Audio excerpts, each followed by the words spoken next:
Hi, my name is Janice and welcome to Janice Crochets. Today I'll be showing you how to use your Sentro knitting machine. I wanted to show the machine, the knitting item I made with it. And also, this machine is great for making bags. You can make scarves. You can actually make clothes with it. So it has a lot of different variety of ways you can utilize the machine for different projects. So after you unbox the machine and you also put the legs on the machine, you want to begin casting off, or casting on I should say, and then casting off will be the last step. So the machine has two options. It has a T and a P. T is for tube and P is for panel. A lot of times when you're making something like a beanie, you will be using the tube option on the machine. If you want to make smaller objects or more like the flat looking knitted material, then you use the panel option.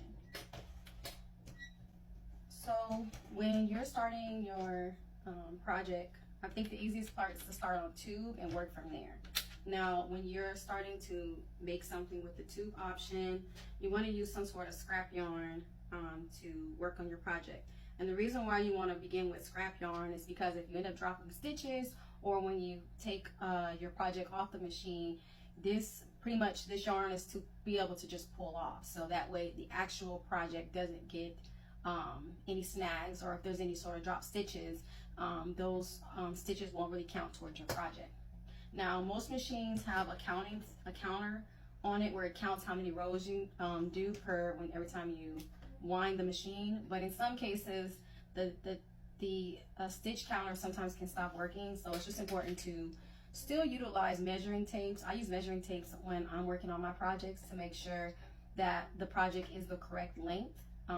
But like I said, you're supposed to utilize the stitch counter. It comes with the machine, but sometimes they break and they don't work and they eventually give out. So that's just something to keep in mind. So some important tips: you want to use either a 4 or 5 worsted yarn. Don't use any chunky yarn on this machine because it will get stuck. So I'm going to go ahead and start off with, this is about a medium 4 yarn, and I'm going to show you how to cast the machine. So casting onto the machine is basically how you begin the process of getting the yarn on the knitting machine. So it's like setting up the beginning parts of the machine. And usually you want to use like yarn you don't really care for, scrap yarn. Now in some cases I start the project off using the yarn all the way through, but it's better if you use scrap yarn or yarn that you don't really care for at the beginning. Like I said before, if you end up dropping stitches, you don't have to worry about it. You can just pull that yarn off and your project will still be intact. So I'll be showing you how to do that process here in just a moment. Project, you want to go to the white peg. So you're going to put the yarn underneath the white peg, and it's important to kind of hold it like that with both hands.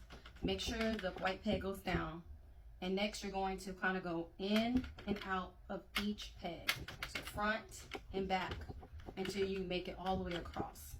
And what you're going to see is each stitch is going to be dropping in place. So there's 48 pegs or hooks, whichever one you call it, on this machine. So this is the largest size knitting machine that you can buy from the Sentro.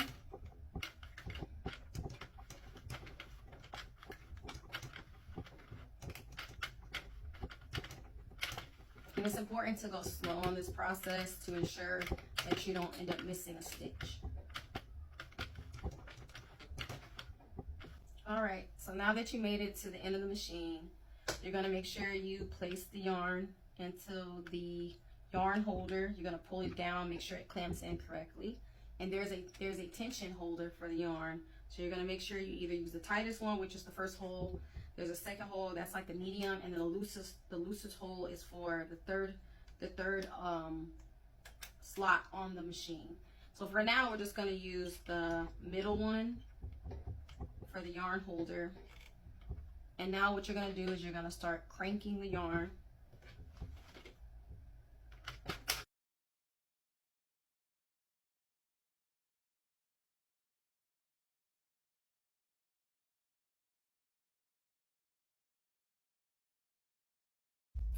So depending on the project, if you're going to make a beanie, I believe it's usually 120 rows to 130 rows, depends on if you want the beanie to be able to fold and have that little part where it kind of folds up.